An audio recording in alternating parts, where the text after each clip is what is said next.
नमस्कार, मैं हूं रितिका पांडे। स्वागत है आपका न्यूज टीवी इंडिया के खास कार्यक्रम भारतीय विरासत में। आज हम आपको एक ऐसी विरासत से रूबरू कराने जा रहे हैं जिसके जिक्र मात्र से ही मान, सम्मान व स्वाभिमान से मन भर जाता है। एक ऐसी मिट्टी से रूबरू कराएंगे जिसके तिलक मात्र से ही गौरव की अनुभूति होने लगती है। हम आपको बताएंगे एक ऐसे राणा का इतिहास जिनके शरीर पर 80 घाव होने पर भी वो लड़े। रूबरू कराएंगे एक ऐसे महाराणा के इतिहास से जिनके हट के आगे अधीनता भी नतमस्तक है। हम आपको बताएंगे एक ऐसी रानी की कहानी जिन्होंने 16,000 वीरांगनाओं के साथ धधकती आग में समाकर शतरानी का धर्म निभाया। जी हां, हम बात कर रहे हैं उस मेवाड़ की धरा की जहां चित्तौड़गढ़ का किला आज भी अपनी शान में खड़ा है। देखिए एक रिपोर्ट। वीरता की मिसाल है ये चित्तौड़, मेवाड़ की आन बान और शान है ये चित्तौड़। देखे हैं किले तो खूब मगर सबसे बड़ा है ये किला चित्तौड़। देश और दुनिया में भी पहचान है चित्तौड़। राजस्थान की जान है ये चित्तौड़। पद्मिनी के जौहर का स्थान है ये चित्तौड़। चित्तौड़ देश के बेहतरीन किलों में से एक है चित्तौड़ का किला, जिसे किसी फिल्म की जरूरत नहीं है इतिहास बताने के लिए। देश के इतिहास में किले की कई स्वर्णिम कहानियां हैं। चित्तौड़गढ़ शूरवीरों का शहर है जो पहाड़ी पर बने दुर्ग के लिए प्रसिद्ध है। इस किले ने इतिहास के कई उतार चढ़ाव देखे हैं, साथ ही इतिहास की सबसे खूनी लड़ाइयों का गवाह भी रहा है। एक कहावत भी कही जाती है कि गढ़ तो चित्तौड़गढ़, बाकी सब गढ़ैया। इस किले में सिर्फ पद्मावती का जौहर ही नहीं हुआ।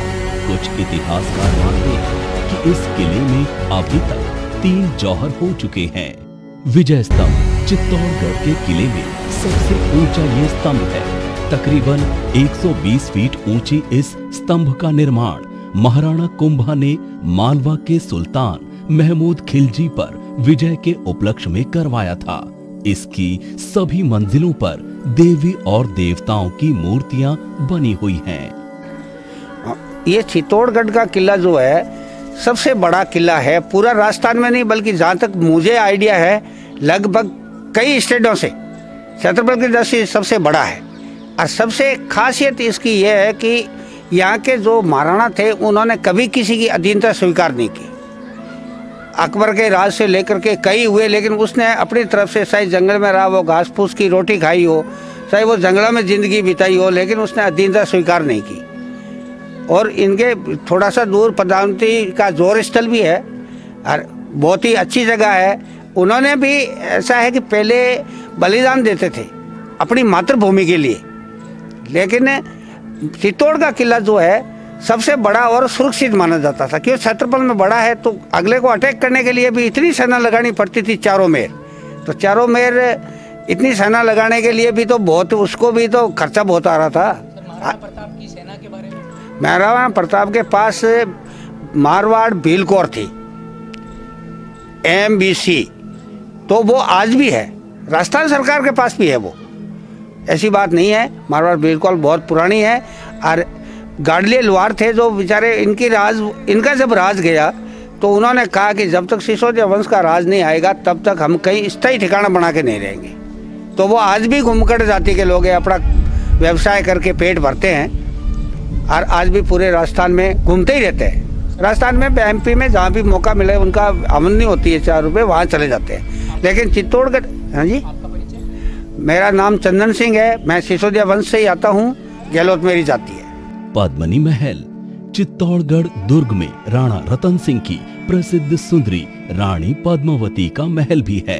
एक छोटा महल पानी के बीचों बीच बना हुआ है। कहा जाता है कि अलाउद्दीन खिलजी ने पहली बार रानी पद्मिनी के अक्स को इसी महल में देखा था। यूं तो ये किला इतना बड़ा है कि इसके एक एक हिस्से को यदि हम बताने लगे तो आप ऊबने लगेंगे। इस किले के 2 मुख्य हिस्से आपको हमने बताए, एक और हिस्सा आपको बताते हैं। इस किले में एक कालका माता का मंदिर भी है। ये कहा जाता है कि कोई भी यहाँ आता है तो उसकी मनोकामनाएं जरूर पूरी होती हैं। खैर, हम मन्नतों के लिहाज से आपको मंदिर नहीं बता रहे हैं। दरअसल चित्तौड़गढ़ के किले में कई राजाओं ने राज किया।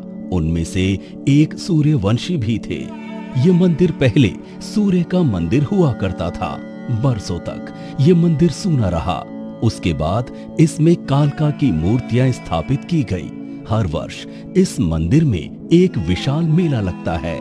इस किले का एक और हिस्सा आप देखना चाहते होंगे या आपने सुना होगा। वो हिस्सा है जौहर स्थल, जहां महारानी पद्मावती ने 16,000 राजपूत वीरांगनाओं के साथ जौहर किया था। इस हिस्से में जहां जौहर स्थल के लिए कुआं हुआ करता था, उसे पार्क के तौर पर विकसित किया गया है और जौहर कुंड को एक प्रतीक के रूप में बनाया गया है। इस जगह पर जौहर दिवस के दिन मेला लगता है। किले के कई हिस्से हैं जो पर्यटक के तौर पर आपको अच्छे लगेंगे। अगली बार आप कहीं घूमने निकले हैं तो चित्तौड़गढ़ की ओर जरूर रुख करिएगा। चित्तौड़गढ़ गढ़ किलों, महलों और मंदिरों वाली राजस्थान की वीर भूमि पर चित्तौड़ का किला अपनी अलग ही पहचान रखता है। यहाँ रावल रतन सिंह ने राज किया तो महाराणा सांगा ने भी। महाराणा कुंभा ने अपनी वीरता का लोहा मनवाया तो महाराणा प्रताप ने भी। बात करें स्वामी भक्ति की तो यहाँ गोरा, बादल और चेतक जैसे स्वामी भक्त भी इसी किले से निकले। 16,000 राजपूत वीरांगनाओं के साथ महारानी पद्मावती का जौहर स्थल भी इसी किले में है। दूर दूर तक फैले किले के परकोटे अपने गौरवशाली इतिहास की कहानी कह रहे हैं। कैमरा पर्सन लक्ष्मण चौधरी के साथ भगवान एस खिंदाकोर, हाल चित्तौड़गढ़, न्यूज टीवी इंडिया। वो वीर भूमि है जो समूचे भारत के सम्मुख शौर्य, देशभक्ति और बलिदान का अनूठा उदाहरण प्रस्तुत किया है। यहाँ के असंख्य राजपूत वीरों ने अपने देश और धर्म की रक्षा के लिए बलिदान दिया। वहीं राजपूत वीरांगनाओं ने एक अवसर पर अपने अस्तित्व की रक्षा के लिए बाल बच्चों सहित जौहर की अग्नि में प्रवेश कर आदर्श उपस्थित किए। इन स्वाभिमानी देश प्रेमी योद्धाओं से भरी पड़ी ये भूमि पूरे भारतवर्ष के लिए प्रेरणा स्रोत बनकर रह गई है। यहाँ का कण कण हम में देश प्रेम की लहर पैदा करता है। यहाँ की हर एक इमारतें हमें एकता का संदेश देती हैं। इसलिए कभी चित्तौड़गढ़ आए तो बलिदान और जौहर के इस दुर्ग को देखकर शीश जरूर झुकाइएगा। न्यूज टीवी इंडिया ऐसे वीरों और वीरांगनाओं को नमन करता है।